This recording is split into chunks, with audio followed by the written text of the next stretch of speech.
Bismillahirrahmanirrahim. Kalau katakanlah Muhammad, la in istama'at biramanakum pala insanu manusia wal jinnu dan jin ala ayatu untuk mendatangkan bimisli hadal Qur'ani seperti Quran ini. Ala ya'tu nama mereka tidak mampu mendatangkan bimislihi seperti Quran ini.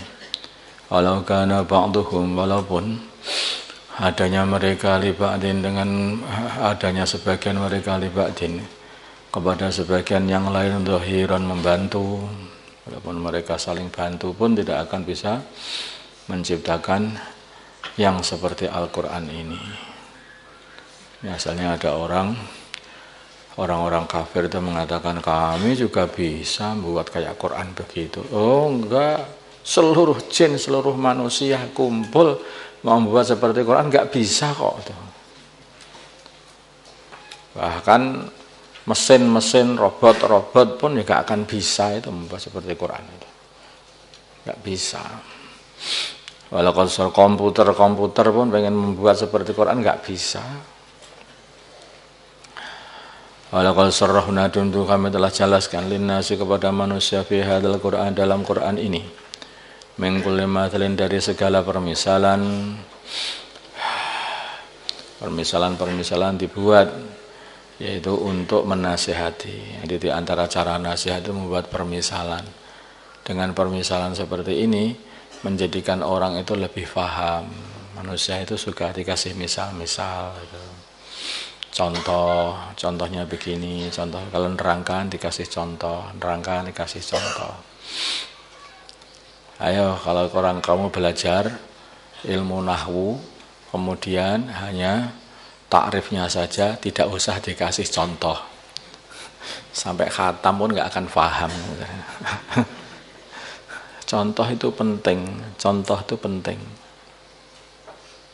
Sekarang gini, kamu menerangkan sholat, terus tetapi kamu sendiri tidak sholat dan tidak mengajari gerakan sholat, tidak memberi contoh. Iya itu ya tidak akan bisa orang mau sholat. Makanya baginda Nabi ini adalah seorang da'i. Mengajak iman, beliau adalah contohnya orang iman. Mengajak sholat, maka beliau contohnya orang sholat. Beliau mengatakan sallu kama ra'aitumuni usolli. Sholatlah kalian seperti kalian melihat aku sholat. Contohnya sholat begini. Beliau ini diutus untuk innama bu'istu li'utammima makarimal akhlaq, yaitu untuk menyempurnakan akhlak-akhlak yang mulia. Maka contohnya ya kayak aku ini. Nah, ada lagi dai itu seperti itu. Beliau itu memerintahkan puasa, maka mencontohi. Jadi contohnya manusia yang berpuasa. Beliau itu cinta kepada Allah, contohnya orang yang cinta kepada Allah. Itu adalah baginda Nabi juga. Makanya kalau orang mengaku cinta kepada Allah, kok tidak mencontoh baginda Nabi, bohong. Itu bohong. Qul in kuntum tuhibbunallah fattabi'uni. Katakanlah Muhammad, bila mana kalian cinta kepada Allah, maka ikutilah aku, contohlah aku. Ingat, ikuti baginda Nabi. Orang pengen hidup Islam dengan baik, yang dengan betul-betul ikut arahan 100% Islam, tidak mencontoh baginda Nabi, bohong. Ya bohong. Baginda Nabi dulu Islam itu bagaimana diajarkan Nabi kepada sahabat-sahabatnya. Ya kurang lebih baginda Nabi itu membentuk kehidupan sahabat itu menjadi seorang dai. Seorang yang selalu belajar agama dan mengajarkan agama. Seorang yang ahli ibadah dan ahli dzikir dan berkhidmat kepada keluarganya, berkhidmat kepada semua orang Islam. Itu melayani orang Islam, melayani umat. Dakwah, taklim wa ta'alum, zikir ibadah. Nah, ya seperti itu. Makanya kalau kamu lihat itu gitu. Nabi dakwah, para sahabat dakwah, semuanya dakwah. Nabi keluar bersama jamaah, para sahabat keluar bersama jamaah juga. Nabi dakwah secara infiradi, para sahabat juga dakwah secara infiradi. Nabi mengajar, para sahabat juga mengajarkan ilmunya. Nabi masih terus minta tambahan ilmu kepada Allah. Wa qur rabbi zidni ilma, maka para sahabat belajar. Dicontoh semuanya, nggak ada yang lewat.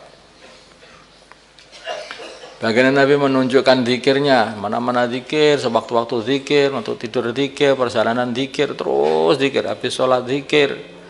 Maka para sahabat berbuat begitu juga. Jalanan naik gunung, Allahu Akbar, Allah, turun gunung, subhanallah, subhanallah, kayak gitu. Terus akhirnya apa? Para sahabat juga ikut, kayak gitu.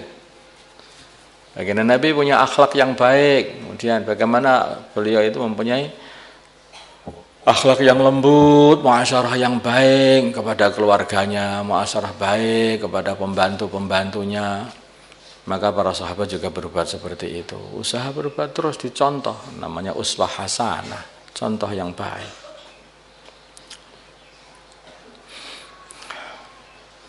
Baginda Nabi melayani umat itu. Di masjid sering bagian Nabi melayani umat. Kemudian muter melayani umat itu sampai itu di kampung-kampung, datangi mereka, melihat apa keperluan-keperluan mereka. Kadang-kadang itu umat itu datang kepada baginda Nabi minta keperluan. Kadang-kadang datang kepada baginda Nabi bertanya urusan ilmu. Kadang-kadang datang macam-macam segala macam permasalahan. Dilayani semua oleh Nabi. Jadi seperti itu. Para sahabat juga begitu, itu selalu melayani keluarganya, umat sebisanya. Maka itu namanya. Terus akhirnya jadilah masyarakat sahabat itu menjadi masyarakat sebaik-baik umat. Kuntum khairu ummah itu loh. Nah, sebaik umat. Nah, untuk menjadi sebaik umat itu bagaimana caranya? Ukhrijat linnas khuruj. Nah, itu begitu. Ta'muruna bil ma'ruf wa tanhauna 'anil munkar. Terus berdakwah, khuruj untuk berdakwah. Amar ma'ruf nahi munkar. Tu'minuna billah, iman kepada Allah semata-mata hanya karena Allah, mencari ridha Allah, mencari pahala dari Allah, tidak minta pahala kepada manusia.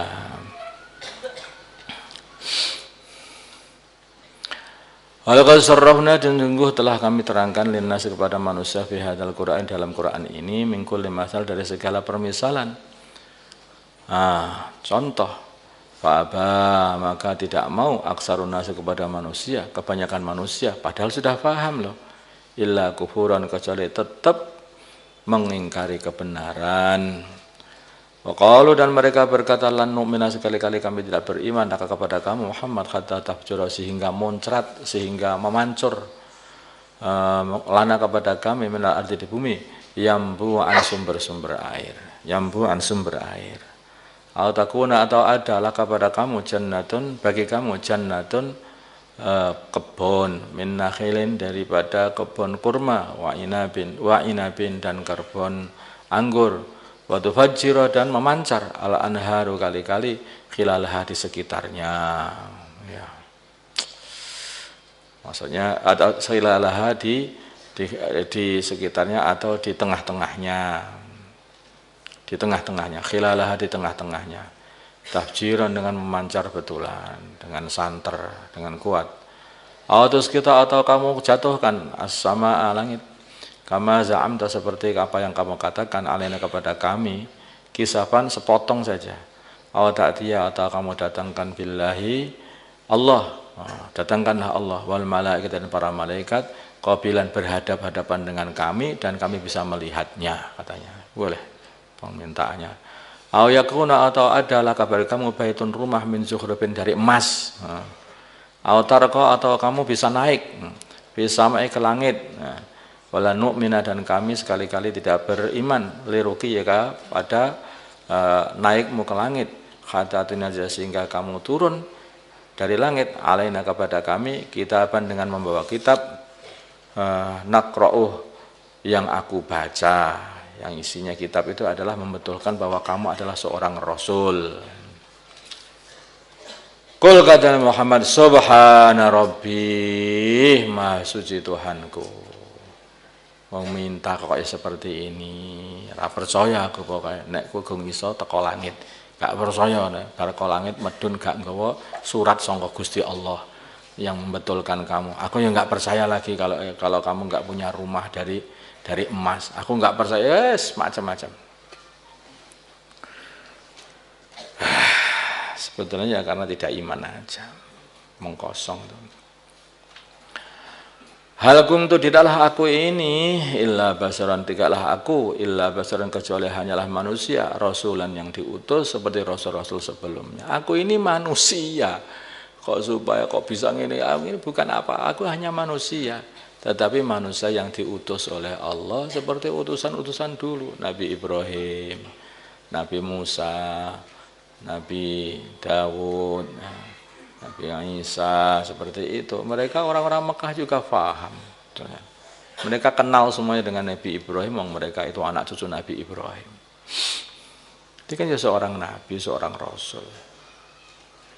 Wa ma mana'an nasa, tidak mencegah manusia ayyuk minu untuk beriman irja'hum dikala datang kepada mereka al-huda petunjuk illa angqalu, kecuali mereka berkata apa asallah basyarar rasulah, apakah Allah mengirimkan seorang manusia sebagai utusan, kok bukan malaikat? Bagaimana kok hanya manusia saja yang diutus oleh Allah?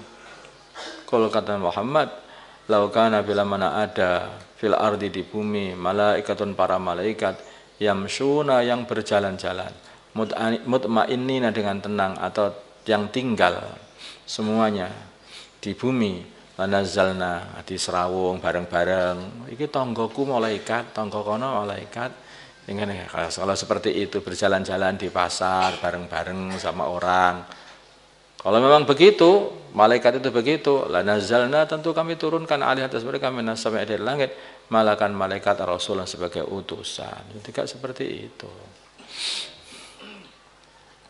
Kalau katakanlah Muhammad kafa, telah cukuplah billahi, kepada Allah, billahi dengan Allah, syahidan, sebagai saksi, baini wa bainakum, di antara diriku, wa bainakum, di antara kalian, mengenai kebenaran aku ini, apa yang aku bawa ini. Innahu, sungguhnya Allah, kana adalah bi ibadi, dengan hambanya, khabiran basira, maha waspada, lagi maha mengetahui, maha melihat. Insyaallah. Jadi kalau di antara liku-likunya orang yang berdakwah itu, orang diajak itu susah sekali, beralasan dan bagaimana alasan. Itu ya bagian daripada ujian. Kalau para anbiya itu merasakan seperti itu, para dai zaman sekarang pun mesti merasakan seperti itu. Tidak gitu, sama aja. Ujiannya dai itu hari ini ya sama dengan ujian dai zaman dulu. Ujiannya orang dakwah.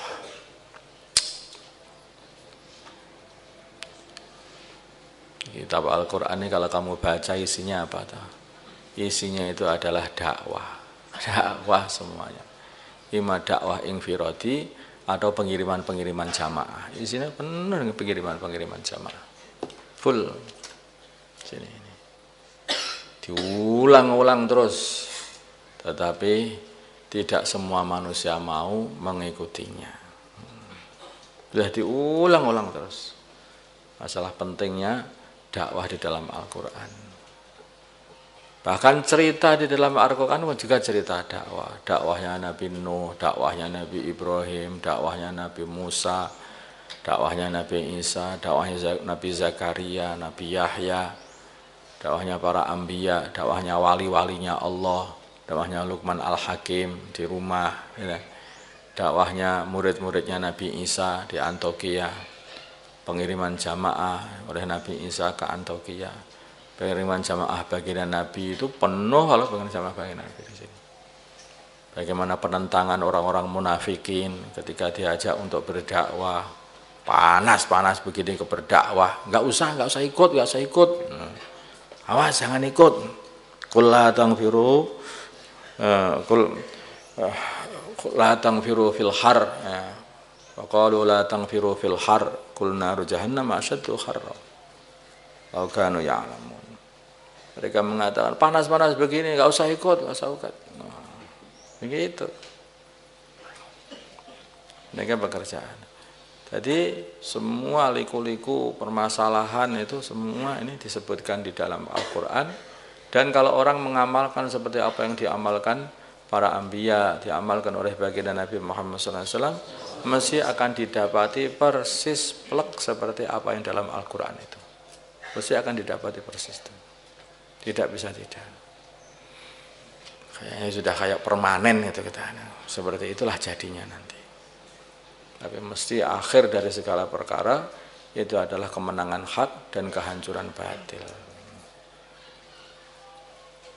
Ya kalau kita tidak dakwah ya tetap aja ada orang dakwah tapi bukan kita. Kita tidak dakwah tetap saja orang dakwah kalau bukan kita. Karena Al-Quran kitab dakwah mesti akan ada orang yang mengamalkannya. Tidak bisa tidak. Bila tidak amal nggak masalah. Allah tidak rugi sama sekali. Allah tidak rugi. Allah akan bangkitkan orang lain untuk mendakwahkan agama, tapi bukan kita. Sawfa ya'tillahu biqaumin yuhibbuhum wa yuhibbunah, yang mereka dicintai oleh Allah dan mereka cinta kepada Allah, siap berkorban demi Allah Subhanahu wa taala. Adillatin 'alal mu'minin 'izzatin 'alal kafirin. Dia ini mereka sifat-sifatnya adalah sayang kepada orang Islam, tawadhu kepada orang-orang Islam. Dan mereka ini bersikap tegas kepada orang-orang kafir. Mujahiduna fi sabilillah. Sifat mereka yang terbesar, yang nampak adalah mereka adalah pejuang-pejuang fi sabilillah. Khurut fi sabilillah. Ya begitu. Akan datang seperti itu. Kita tidak, Allah akan datangnya orang-orang khurut yang lain. Orang yang jihad, memperjuangkan agama. Yang apa? Yang pemberani. Wala yakhafuna laumata laim.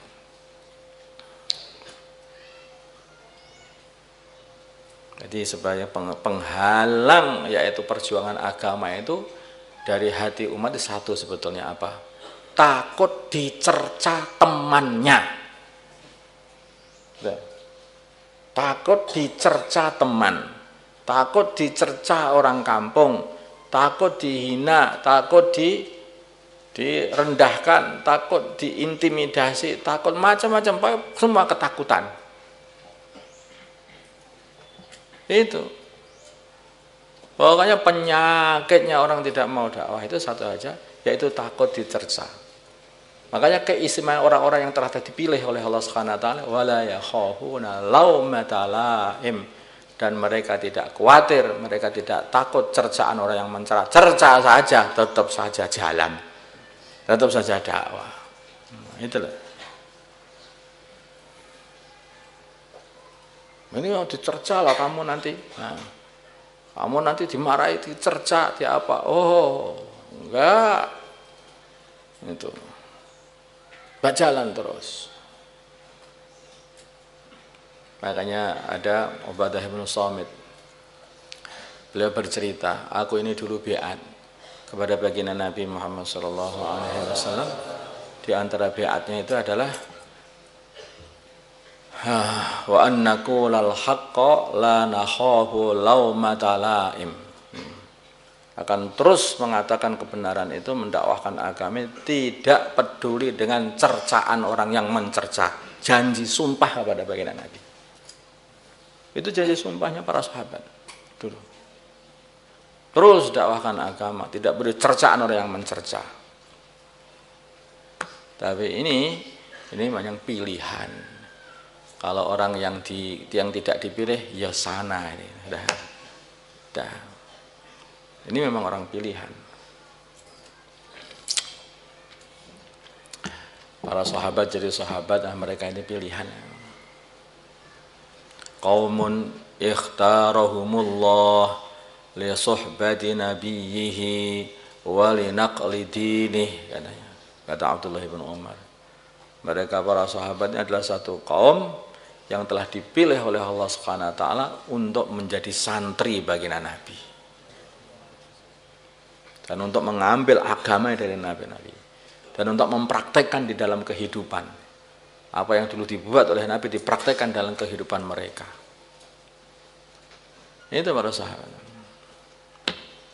Inilah bedanya.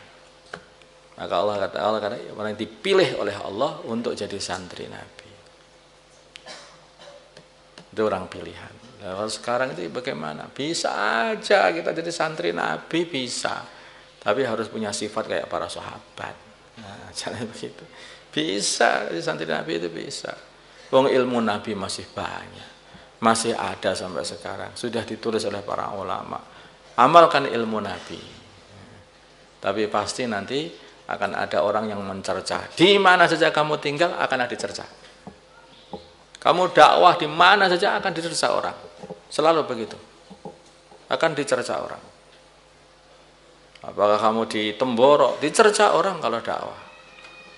Apakah kamu itu di luar Temboro, karena di Amerika sana, dicerca orang. Cari tempat yang tidak dicerca. Ada. Di mana itu? Kuburan loh. Tapi digebuki sana itu. Gak ada tempat gak dicerca, gak ada. Lawang ceritanya para ambiya di sini ini semuanya itu dicerca orang loh. Kok kamu dakwah kak seperti gak sama dengan para ambiya itu gimana? Kalau kamu dakwah meniru dakwahnya Nabi Nuh ya dicerca orang. Kalau dakwah meniru dakwahnya Nabi Musa ya tetap dicerca orang. Seperti Nabi Isa dicerca orang. Seperti Nabi Ibrahim dicerca orang. Biakar pisan. Belum ada yang bakar loh? Belum ada juga kan. Ngikut baginda Nabi Muhammad SAW ya dicerca orang, diusir juga dari kampung halamannya. Jadi jangan berpikir dakwah itu mudah, enggak begitu. Ini selera pemberani. Wedus kacang enggak guna di sini itu. Enggak guna. Ini memang orang pemberani, enggak ada dai pemberani. Makanya ada satu keluarga semua masuk Islam. Di Mekah sana, keluarganya Yasir. Bapaknya namanya Yasir, istrinya namanya Sumayyah, anaknya namanya Ammar ibnu Yasir. Semuanya digebuki habis-habisan sama orang Quraisy. Ya, dijemur di tengah terik matahari, habis-habisan. Maka baginda Nabi mengatakan kepada keluarga ini, "Sabrun ya ala Yasir, fa inna mau'idakumul jannah." Nah, sabarlah wahai keluarga Yasir, tempatmu adalah surga. Tempatmu adalah surga. Maka bagaimana keluarga Yasir? Ini orang biasa, orang rendah, bukan raja, orang lemah. Tapi hatinya hati raja. Ada orang yang ngaku raja, tapi hatinya adalah hati maling. Ini orang biasa. Orang biasa, tapi hatinya hati raja. Bagaimana hati raja ini? Dia tidak peduli. Raja itu pantang menyerah.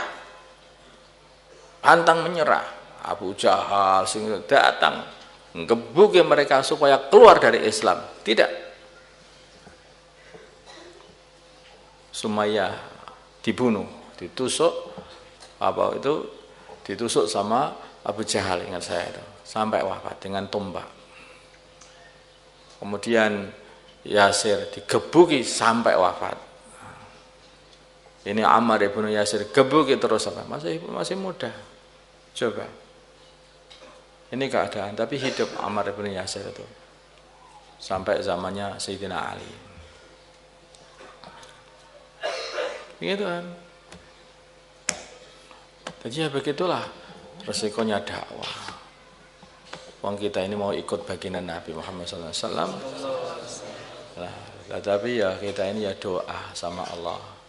Rabbana la tu'akhidna in nasina aw akhtana. Rabbana wa la tahmil alaina isran kama hamaltahu ala alladhina min qablina. Itu doanya. Rabbana wa la tuhammilna ma la taqata lana bih wa'fu 'anna waghfir lana warhamna.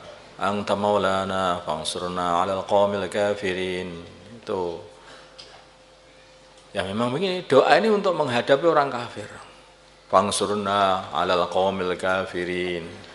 Doa sabar, doa minta supaya dikasih kekuatan, doa supaya tidak coba dikasih beban atau ujian yang berat-berat, terus doa supaya menang menghadapi orang-orang yang menentang dakwah, orang-orang kafir. Wangsurna 'alal qaumil kafirin. Nah, gitu loh. Ini doanya orang dakwah. Ini doanya orang dakwah.